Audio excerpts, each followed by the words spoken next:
What do you feel with these big hot button issues that everybody's talking about? What are we potentially missing right now? Or what is happening in the background that people really need to pay attention to? They're all connected. That's something. You see, people will have a conversation about COVID. They will have a conversation about Russia.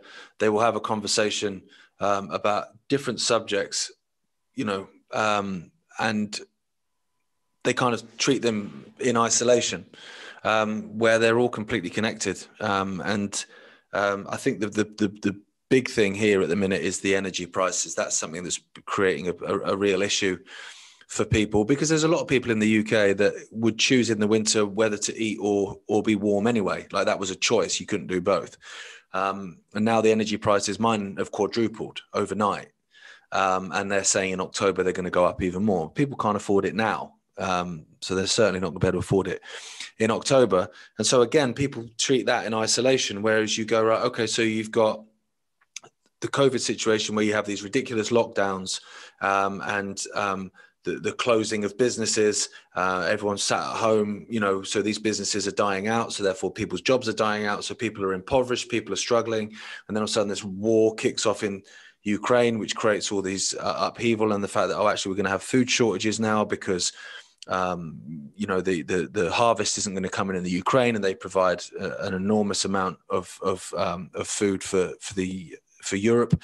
And then you go, and to be fair, and the rest of the world. And then you've got the energy prices. And so you can just see how they're all connected. And so the idea has always been to create state dependence. It's been to destroy independent livelihood, to destroy people's ability to fend for themselves. Because if you can fend for yourself, you're not beholden to anyone. You can just go, no, thanks, you're okay. I'm all right. I can do what I want. I do it my way. I've got my own business. I've got my own income. I'm fine, thanks, Mr. Government. But they are, through all these different aspects, destroying that. And that's, completely by design. And so now here, the UK government are warning of food shortages, and you can see it when you go to the supermarket. The shelves are not empty, but they're not as full as they were. And that's noticeable now. And that's only going to get worse. So that's what I believe is the thing for people to watch out for. I think another thing, and I know the Ice Age Farmer touched on this, which was the bird flu pandemic, that was going to be the next card that would be played, which, if you remember that interview with Bill Gates and his wife, ex-wife, where he says, they will pay attention to the next one, and they both smile like Bond villains. And so the Ice Age Farmer had been talking to a few different people, one of which was a whistleblower from the CDC, I believe. And they were saying that the bird flu one is the next one. And then I started noticing around the Derbyshire area where I live, there's avian flu signs are popping up in areas. So it's like, this is an avian flu area. And there's certain areas of Derbyshire where you can't buy eggs now. You can't eat their eggs from that place. And when I went down to the Isle of Wight for seeing my family last week, we went to a little farm. Like, the animals love these llamas, this llama farm. All the chickens and all the poultry and all the birds are all caged off because of avian flu. And then today they announced the first human case of H3N8, I think, which is a new strain of bird flu out of China. Obviously, it's always China. And so you can see these pieces, being put together. And I think, probably the Ice Age Farmer was right on that. So then you get more lockdowns, more destroyed businesses. You destroy all that livestock, all that poultry to get rid of this flu. And obviously then, that's, people aren't eating that then. Again, and that, and so that's something. Which chicken, of course, is one of the main food sources. I assume same in the UK, but it's especially in the US, it's definitely one of the main food sources is chicken. It's number one, mate. Yeah. Number one. Absolutely. Yeah. And so you can see it kind of how it's all connected to get to a point where people are on their knees. There's not enough to eat, and people don't have jobs, and the houses are being bought up. I mean, we spoke about this before you press record, about the fact that Vanguard and BlackRock are buying up all this property. Bill Gates is buying up all this farmland. In the UK, the Lloyd's Group are buying up all this property. You will own nothing, but you'll be happy. And if you said to someone, I tell you what, mate, you'll own nothing, but you'll be happy, people would go, well, hang on, like, no way. I own my own business. Thanks. I own my car. I own my house. Hell, I worked hard to pay for that. No, you're not having that. But then if you fast forward and you create such a state of dependence based on the fact that there's no food going around, there's no jobs, your business is crippled, everything's screwed, you can't keep up with your mortgage repayments, so your house is being repossessed. And then you go back to that person and you say, look, you won't own it. You won't own any of this, but the state will take it on. So you can still have your house and you can still have the use of this car. You don't own anything, but there's no debt. You're not crippled with repayments. There's no financial debt, at least. There's no financial debt. Exactly. People would go, yes, please. Thanks. You've saved me. Thanks, Mr. Government. And what people don't realize then, it's like the situation with the, with a protection racket, Yeah. Protection racket comes along and says, look, I want, we protect businesses, there's a lot of thugs around that will smash windows, and you go, no, I'm all right, thanks, mate. My business is great. It's been here for 30 years, not a problem. And then next week, all your windows get smashed in. And then they come back and go, I just wondered if we revisit that. Would you like some, protection? Yes, please. Yes, please. Rather than thinking, hang on, I reckon it's you that smashed the windows. The fact that this whole destruction is completely by design. Here in the UK as well, bearing in mind, they're admitting that there's food shortages. That was on the government website. They're blaming the Russians for it. Obviously, Russians are to blame for everything, but they're admitting there's going to be food shortages, while at the same time, they're now offering incentives to UK farmers, one-off lump sum payments to retire and quit farming. In the US, they're paying farmers to put land into preserves and not farm it. Same concept, yeah. And you look at that and you go, right, explain that to me like I'm 5, right? There's not going to be enough food, but you're paying people to not make food. Unless there's a nefarious motive behind that, why are you doing it? Doesn't make any sense.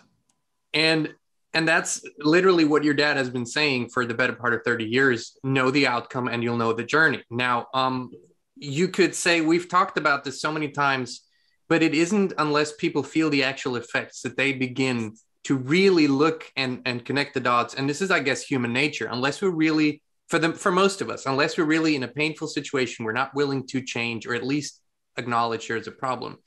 What are real life actions that people can take right now to minimize the effects, prepare for it, or even reverse the course that we're on?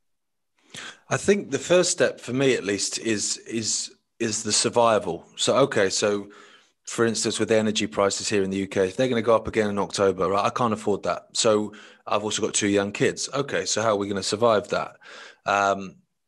We don't live a big flamboyant lifestyle, so that's not a problem. But in terms of how am I going to heat the house?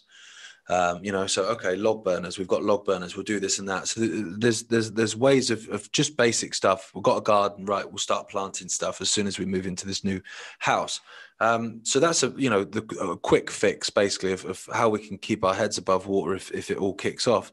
The other way I think, which is important, is to spread awareness of it. And I know people go, oh, it's too much talking, but you made a really valid point there where people don't wake up to stuff until it happens to them, unfortunately. And it's very frustrating because if you can see the train coming and you're shouting at someone to get out of the way and they're like, you're mad, it's frustrating. Yeah. But at the same time, the nearer the train gets, sometimes people won't wake up until it's flattened them. But a lot of people, once the train gets close enough where you can start to hear it, people do start to have a look around. And I feel like at the moment we're in a real crossroads with this scenario where, people are starting to actually wake up to stuff. And that can make a huge difference because here in the UK particularly, we reached that point with the COVID narrative probably about 6 months ago, maybe a little bit longer actually, where we were at a crossroads. And I remember going on podcasts and having the same conversation. I was like, we're at a point now where people are starting to see it. And now it's what you can do about it, mate. And God love them, what the British people did was stand up and say no chance. And so I think we spoke about this last time we had the chat when they wanted to lock us down for Christmas and the people went, no way, you're not having it. And, Britain is free, basically, in the most part. There's the odd silly rule in terms of going into a doctor's mask and all that sort of nonsense. But fundamentally, you can do what you want here now. And the only reason that is because people said no. And so, you know, I'm hoping very much that that's something that people are going to do as well. When it comes to, say, energy price and stuff, the people are just going, no, I'm not going to pay it. I know lots of people that have you know, cancelled direct debits. They're turning off all their electricity for certain periods of the day, every day, because that will hit these energy companies. I mean, these energy companies made billions over the COVID period when everyone was in their house locked down, watching telly, you know, heating on because they were in the house, you know, so they made an absolute killing. And so that's what I'm hoping, is that a little bit more awareness will get out there, because more people are starting to ask questions now. They don't know what the answer is. They just know that what they're being told by the television isn't the answer. So what is going on? And if you can kind of, through what you're doing and what we're trying to do here, kind of explain to people, or at least show people a different view, because they're free to make their own mind up. That's the whole point. Always. But to be able to go, look, well, what about this? Because like I mentioned earlier, you know, the idea that you're saying there's going to be food shortages, we're paying people not to make food. Okay, again, explain that to me like I'm 5. Mm-hmm. And you say that to the man in the street, the man will go, well, that doesn't make any sense. And you go, okay, right. So do you think, I know you probably think politicians are idiots, and a lot of them are, but do you think they're that stupid? Well, no, I wouldn't think they're that stupid. Right. So why are they doing it then? Well, that's a good point. It's a good question. Right. Okay. Well, let's start having a conversation about it then. And the more people that have that conversation, and the more people that are affected by it, because the middle class is taking a battering now, and the middle class has been fine. It's looked down on the peasants a little bit. You know, I'm not quite up there with you guys, but I'm not down there with you. I'm all right. I'm not going to rock the boat because I'm comfortable. Yeah, I'm comfortable. You know, we've got 2 cars in our household. We're all right. Whereas now, you know, that up there is coming for the middle class as well, and it's devouring them. You know, the middle class was very happy to sit at home on furlough, with the absolute lack of foresight, the fact that while they were sat at home, the businesses they were working for were collapsing. Because we've got the strength in numbers, and as long as enough people say, no, I'm not doing it, no, I'm not, it's not happening, then you can pull the whole thing down. And I think you can pull the whole thing down very, very quickly when there's enough of you. You dismantle a system that is apparently so in the hands of these few players in the world that can, like you said, Vanguard or BlackRock, and then the people that we don't even know their names of because they're so far in the back, right? But how do we, aside from doing this outside of the system, how do we dismantle this from the inside? This is literally a question I ask myself often. Is it going into more positions of politics? Is it stop paying your taxes? What are some of the things that might be effective in that? Well, that's certainly a way. And I know a lot of people here have stopped paying their council tax. They're just simply not doing it. You know, I kind of get the feeling that it will eat itself anyway. Mm-hmm. I feel very much like that. Like, you know, like you mentioned earlier, like these actions are coming out of fear and desperation. And I almost feel, and this isn't me being like a you know, trust the plan, don't do anything and all that sort of nonsense, but I actually think it's very simple what people need to do, which is just non-compliance, just basic, peaceful non-compliance in enough numbers. And, you know, the Austrian government can say to you that you have to have a vaccine. They can say that. They're free to say that. That's absolutely their right to say you have to have a vaccine. But it's also your right to go, nah, you're all right, thanks, mate. And then what? A mandate doesn't mean anything. A mandate is just a word. It's just a series of words. That's all a mandate is. It becomes a mandate when you go along with it. And if enough of you refuse to, it's just a politician saying some words from an auto cue. It doesn't mean anything. And I think people, you know, once they realize the power that they have, which more and more people are realizing the power that they have, then the whole house of cards can come falling down. And it feels very much like it is anyway. You know, even the Ukraine narrative isn't really washing with people. The COVID narrative is dead. I mean, that's done. That's finished, you know. And so you think, okay, so you're going to come out with this bird flu narrative now, but after 2 years of COVID, like, you honestly think people are going to get suckered in again? Some will probably beg for it, but less people will buy that than bought that. And then the next one, less people will buy that than bought that. And it will go on and on to such a point where they're running for the finish line, it feels like, at the minute. And I know, like, people have used this example of it's the Great Reset versus the Great Awakening, and it feels like that. Like, this is a race to the finish line. And they're desperately trying to get things over the line. But the more desperate they get to get things over the line, the more obvious they become. You know, like if you're running for a finish line desperately, your technique will suffer. You will become all arms flailing because you're desperately trying to get over the line. And that's the state that I think we're at the moment. And so more and more people are waking up.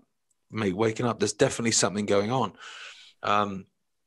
And so, you know, that's more and more people that are going to non-comply. More and more people aren't going to go along with it anymore. People are cancelling their TV licenses here like it's going out of fashion. People are cancelling their Netflix subscriptions, their Disney subscriptions. You know, and all these things is just propaganda outfits. You sign into it, you pay for your own propaganda and your own enslavement, your own programming. But people are now stepping away from it going, hang on, mate, I've been paying for 10 years to be programmed. I ain't doing it anymore. If you have a bully on the playground and you fear that bully, or you ask to be friends with that bully and please don't hit me, sir, that gives them all the power. You stand there and you laugh at that bully, mate. They hate that. And so I think, you know, like you touched on with Dad's sense of humor, laughing at these people is so important.